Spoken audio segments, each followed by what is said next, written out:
या जुमलेबाजांना सत्तेतून बाहेर काढणं आणि लोकशाहीची पाळंमुळं मजबूतीनं पुन्हा उभं करणं हा संकल्प आमचा आहे।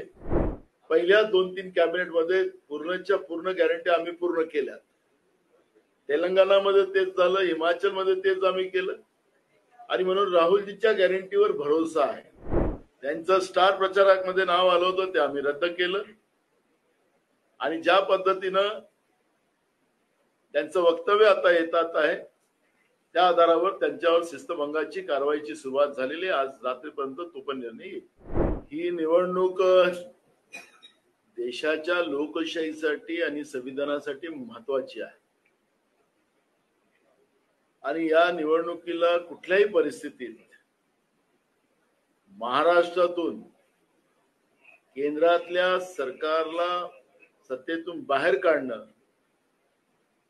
ही भूमिका घेऊन काँग्रेस पक्षाने जी काही रणनीती तयार केली, महाविकास आघाडी म्हणून आम्ही रणनीती तयार केली, त्या रणनीतीच्या आधारावर आज आमचे कॅम्पेन समितीचे अध्यक्ष माजी मुख्यमंत्री पृथ्वीराज चव्हाण साहेब, सीएलपी नेते बाळासाहेब थोरात आणि सगळेच ज्या कमिटीचे सन्माननीय मुंगेकर साहेब, सगळे सन्माननीय मंडळी त्याच्यात होती आणि विविध विषयावर जी रणनीती आम्हाला करायची होती याबद्दलचं प्रचार कॅम्पेन कसं करायचं त्याच्यावरची चर्चा झाली आणि महाराष्ट्रामध्ये यावेळेस आम्हाला लोकांचा आशीर्वाद मिळेल।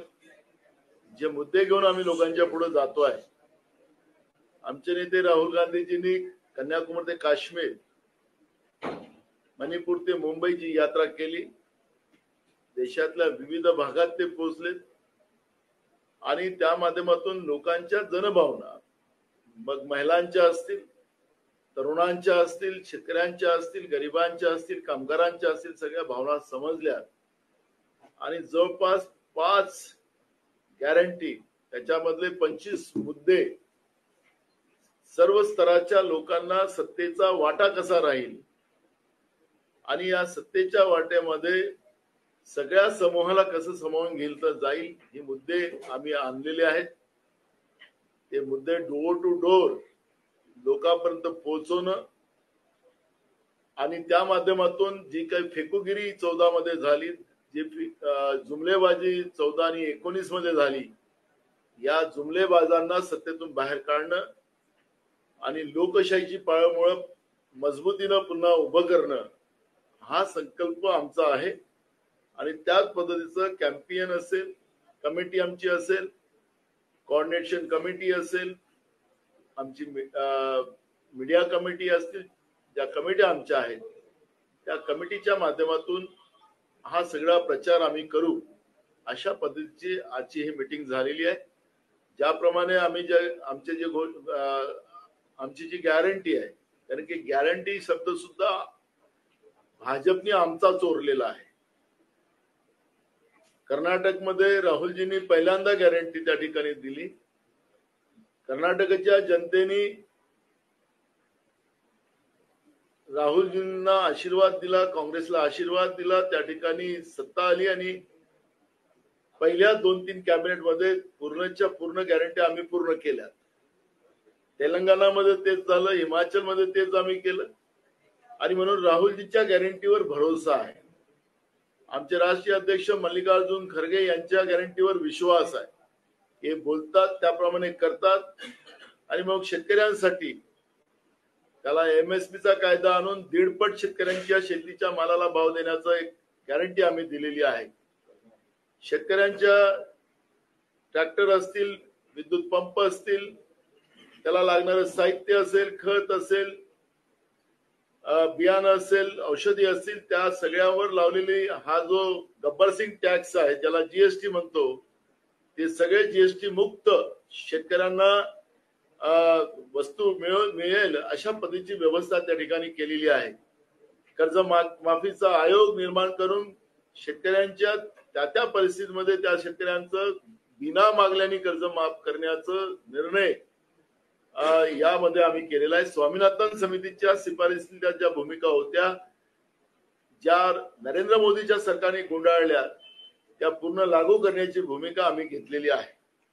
तरुणांना 30 लाख आज ज्या केंद्राच्या नोकऱ्या वाचलेल्या आहेत, जे केंद्र सरकार भरायला तयार नाही आहे, खासगीकरणाच्या माध्यमातून त्या नोकऱ्या सगळ्या संपवायला लागलेल्या आहेत, त्या सगळ्याच्या सगळ्या नोकऱ्या या देशाच्या तरुणांना द्यायचा एक निर्णय त्याच्यामध्ये घेतलेला आहे. मोठ्या प्रमाणात बेरोजगारी वाढवलेली आहे, तरुणांच्या हाताला काम नाही, म्हणून 5,000 कोटीचा फंड त्याच्यामध्ये गोळा करून त्यांना उद्योजक बनवण्याचा एक आम्ही भूमिका घेतलेली आहे. आणि ज्या मुला मुलींना नोकऱ्या नसतील तर त्याला 8,500 महिन्याचे देण्याचाही निर्णय त्याच्यामध्ये आम्ही घेतलेला आहे. दर वर्षाला गरीब महिलांना 1 लाख रुपये देण्याचाही निर्णय आम्ही घेतलेला आहे. कामगारांसाठी, मजुरांसाठी विविध योजना 25 मुद्दे त्याच्यामधले आहेत. त्याचं आम्ही तुम्हालाही जाहिरातीच्या माध्यमातून आपणही दाखवत आहात.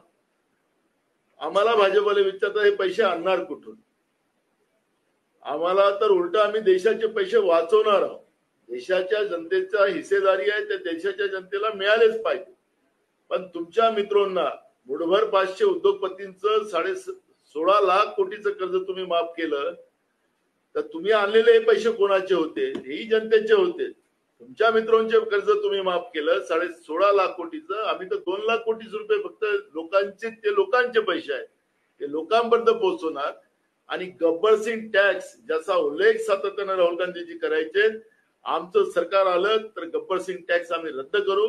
जीएसटीचं जे काय आज माध्यमातून व्यापाऱ्यांना, लहान व्यापाऱ्यांना जे लुटलं जात आहे, गरिबांना लुटलं जात आहे, मध्यमवर्गीयांना लुटलं जात आहे, शेतकऱ्यांना लुटलं जात आहे, हा गब्बर सिंग जीएसटी आम्ही रद्द करू ही भूमिका राहुल गांधीजींनी, मल्लिकार्जुन खरगे साहेबांनी मांडलेली आहे. त्याच्यामुळे जनतेचा विश्वास हा इंडिया अलायन्सच्या बाजूने उभा झालेला आहे आणि त्या पद्धतीचं वातावरण सुरू झालेलं आहे. महाराष्ट्रामध्ये पहिल्या टप्प्यातल्या ज्या निवडणुका आहेत त्याच्यामध्ये 5 ठिकाणी या निवडणुका सुरू आहेत, प्रचार सुरू झालेला आहे. चंद्रपूर, गडचिरोली, भंडारा, गोंदिया, नागपूर, रामटेक अशा 5ही जागी इंडिया आघाडीचे 5ही उमेदवार जिंकतील अशा पद्धतीचं चित्र आज विदर्भामध्ये झालेलं आहे. पहिल्याच टप्प्यामध्ये सुरुवात झालेली आहे. दुसऱ्या टप्प्याच्याही निवडणुकामध्ये त्याच पद्धतीचं वातावरण आहे. लोकांनी निवडणूक हातात घेतलेली आहे. देशाचं संविधान आणि लोकशाही वाचवण्यासाठी जनतेने स्वतः पुढाकार घेतलेला आहे. मी जनतेचंही आभार मानतो की मल्लिकार्जुन खरगे साहेब आणि राहुल गांधींनी जे आवाहन केलेलं आहे, इंडिया आघाडीने जे आवाहन केलेलं आहे, त्या आव्हानाला महाराष्ट्रातली जनता साथ देत आहे, म्हणून मी महाराष्ट्राच्या जनतेलाही धन्यवाद देतो आहे. प्रश्न विचार.